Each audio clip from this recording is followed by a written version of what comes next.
Nous continuons l'étude des Mishnah Shabbat, Masechet Shabbat, le traité Shabbat, et on est dans le premier chapitre à la Mishnah 7. Donc, auparavant, dans les Mishnahs précédentes, on a vu des discussions entre Beth Shammai et Beth Hillel, et le point de discussion, le point central de la discussion est: est-ce que nous avons l'obligation de laisser nos objets, nos ustensiles au repos? De même que nous-mêmes, évidemment, nous n'avons pas le droit de travailler pendant Shabbat, mais nous n'avons pas le droit de faire travailler nos enfants, même s'ils ne sont pas bar mitzvah. On n'a pas le droit de faire travailler nos esclaves. On n'a pas le droit de faire travailler nos animaux. Qu'en est-il pour les objets? D'après Beth Shammai, les objets également doivent être mis au repos. Quand Beth Hillel, eux, ils disent non, les objets ne sont pas concernés par ce repos et on peut les faire travailler pendant Shabbat. Pas travailler avec pendant Shabbat, mais les faire travailler pendant Shabbat, c'est-à-dire entamer un travail avant Shabbat qui va se poursuivre pendant Shabbat de lui-même. Donc l'homme, lui, ne travaille plus, c'est l'objet qui travaille, et ça, d'après Beth Hillel, nous ne sommes pas tenus au repos des objets. Et maintenant, 7e Mishnah. Bet Shammai omrim, en mochrin nochri, ve'en to'anin imo, ve'en magbihin alav. Ela kedesh yagia le makam karov. Ou Bet Hillel matirin. Donc là, le problème, il est du mar'ita'ayin, le qu'en dira-t-on, l'image que l'on donne de soi. Donc Beth Shammai disent, on n'a pas le droit de vendre une marchandise à un non-juif, et on n'a pas le droit de l'aider à mettre la marchandise sur le dos de l'âne, ni même l'aider à mettre sur ses propres épaules la marchandise, uniquement s'il a le temps d'arriver à un endroit proche. C'est-à-dire si l'endroit où il va arriver est suffisamment proche pour qu'il puisse y arriver avant Shabbat.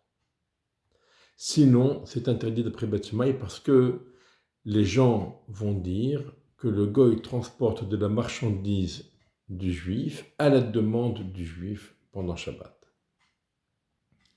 Au Beth Hillel Matirin, Beth Hillel autorise et on ne tient pas compte de ce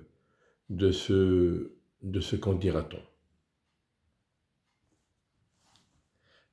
Beth Hillel sont d'accord, toutefois, que le non-juif doit quitter les lieux, la maison ou l'entrepôt du juif, avant l'entrée de Shabbat, évidemment. Mishnah 8. Bet Shammai omrim en notnin orot la bedan velo kelin le koves nohri ela kedeshiyeh asumi beodiom uve chulan Bet Hillel matirin ima shemesh. Alors là, nous avons une autre question, c'est est-ce qu'on a le droit de confier un travail à un artisan non-juif s'il y a un risque que l'artisan non-juif va faire ce travail pendant Shabbat et il le fait donc pour nous. On sait qu'on n'a pas le droit de demander à un non-juif de travailler pour nous pendant Shabbat, même s'il n'est pas notre esclave, mais lui demander de faire un travail pendant Shabbat, c'est interdit. Alors, Beth Shammai dit on n'a pas le droit de donner des peaux au tanneur, ni des vêtements au laveur, qui n'est pas juif, uniquement s'il peut avoir fait le travail avant l'entrée de Shabbat. Et Beth Hillel autorise de les lui donner même juste avant l'entrée de Shabbat, ima shemesh, juste avant le coucher du soleil, qui marque pour tout le monde l'entrée du Shabbat. Alors, Beth Hillel sont d'accord qu'on n'a pas le droit de demander aux non-juifs de faire le travail pendant Shabbat. Donc même d'après Beth Hillel,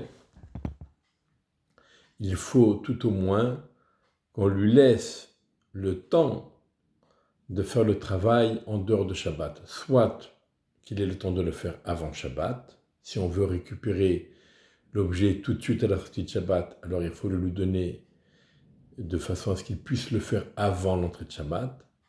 Ou bien, si on lui donne l'objet juste à l'entrée de Shabbat, juste avant l'entrée de Shabbat, il faut lui laisser le temps de faire ce travail après la sortie de Shabbat.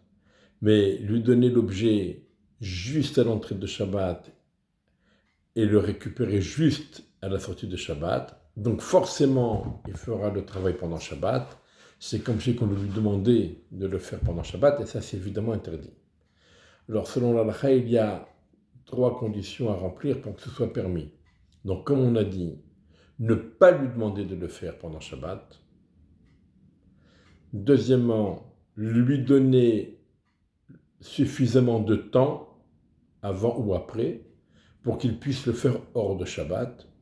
Maintenant, s'il décide de le faire pendant Shabbat, c'est son problème, ce n'est pas le nôtre, puisque nous, on lui a laissé le temps nécessaire pour travailler ou avant Shabbat ou après Shabbat. Et troisièmement, avoir fixé le tarif pour ce travail. Le goy ne doit pas être payé à l'heure, mais il doit être payé à la tâche, au travail. Et quand il est payé ainsi et que le tarif est fixé par avance, donc on considère que le goy, il travaille pour lui-même pour gagner sa vie. Et donc, c'est permis.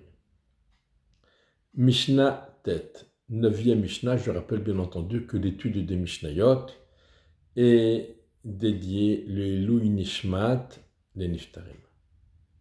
Amar Rabban Shimon ben Gamliel, Rabban Shimon ben Gamliel dit, Nohagin ayu betaba.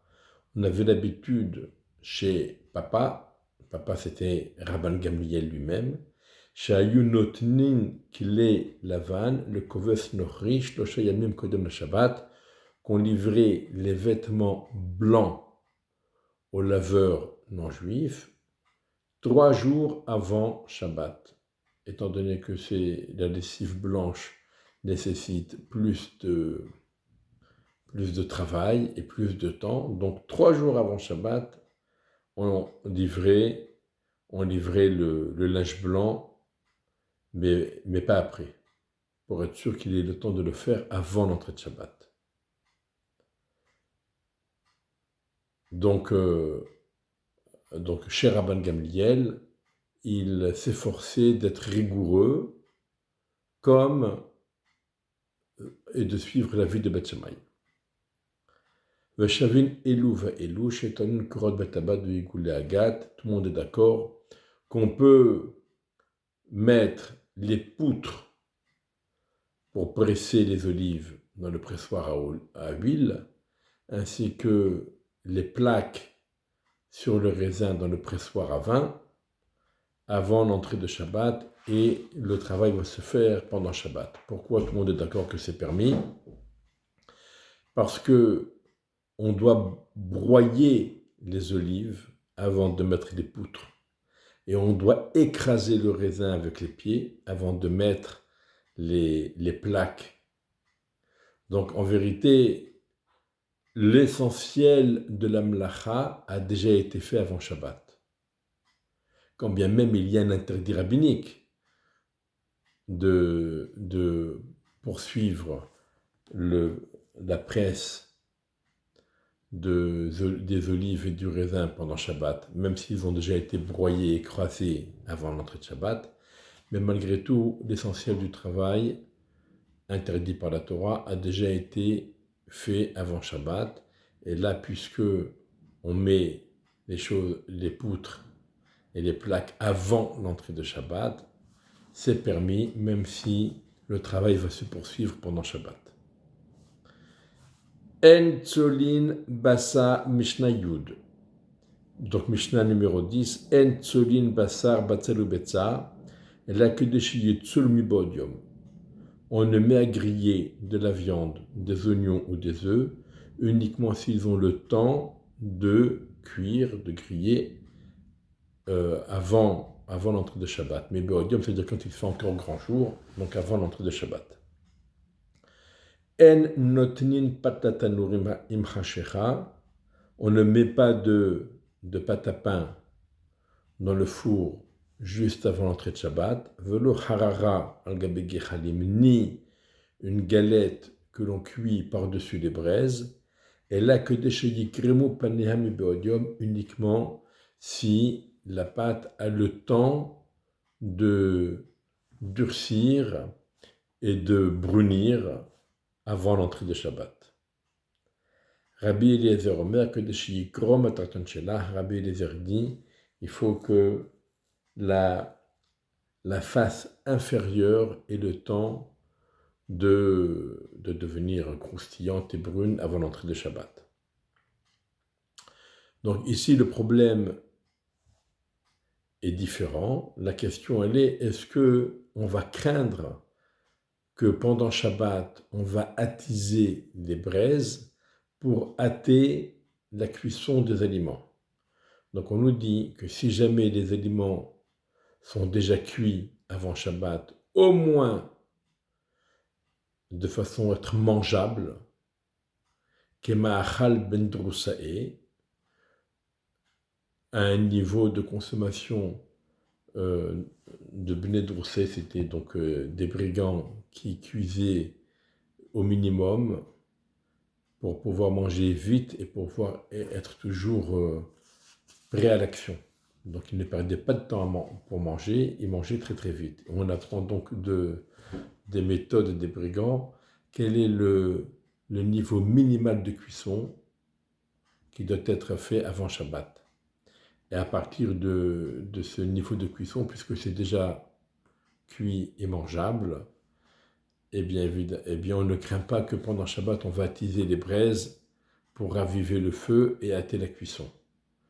Et bien sûr, ce qu'on doit apprendre d'eux, c'est qu'on ne doit pas perdre du temps et se prélasser dans les menus plaisirs, mais il faut être toujours prêt à l'étude, prêt à l'accomplissement des mitzvot, de même que eux, ils étaient toujours sur le qui-vive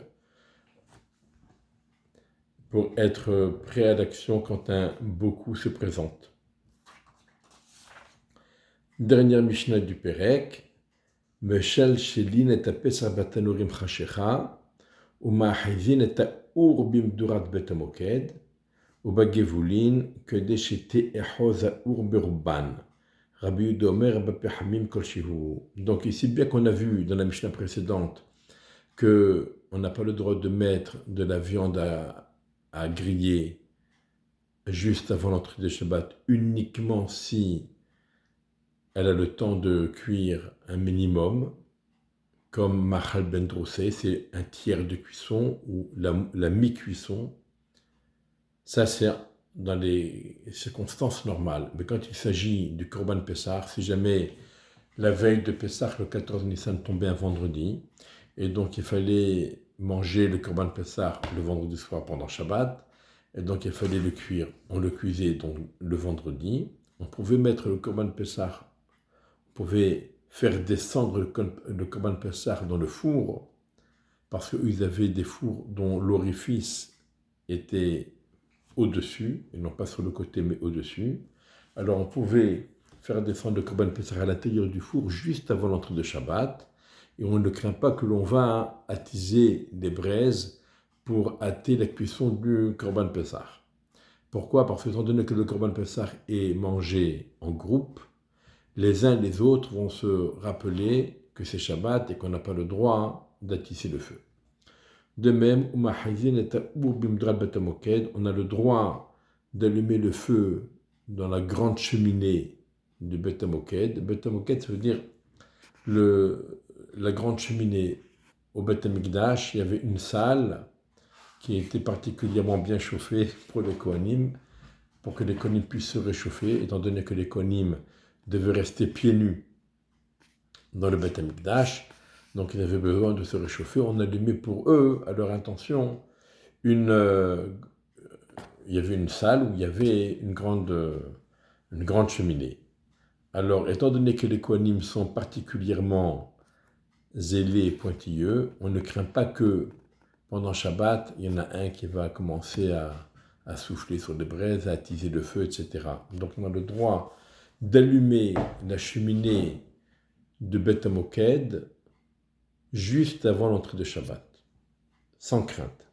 Au Bagévoulin, par contre, lorsqu'on n'est pas dans le Beth Amikdash, on est en dehors du Beth Amikdash, donc ça ne concerne plus les Kohanim, mais ça concerne Monsieur tout le monde.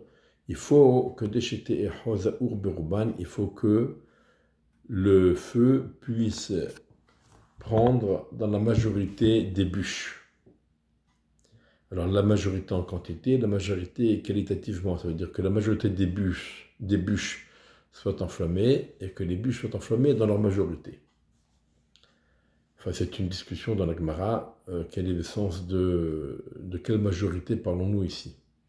Rabbi Yehuda Omer Bapi Hamin, Rabbi Yehuda dit s'il s'agit de charbon, Kol Shiu, il suffit d'allumer juste avant l'entrée de Shabbat, il n'y a pas de crainte que l'on attise le feu pendant Shabbat parce que les charbons s'enflamment rapidement et durablement. Et voilà, nous avons donc terminé le premier chapitre de Masechet Shabbat et la prochaine fois, nous commencerons à étudier le Perek de Bameh Madlikin que tout le monde lit chaque vendredi soir et qu'il faut bien sûr bien comprendre.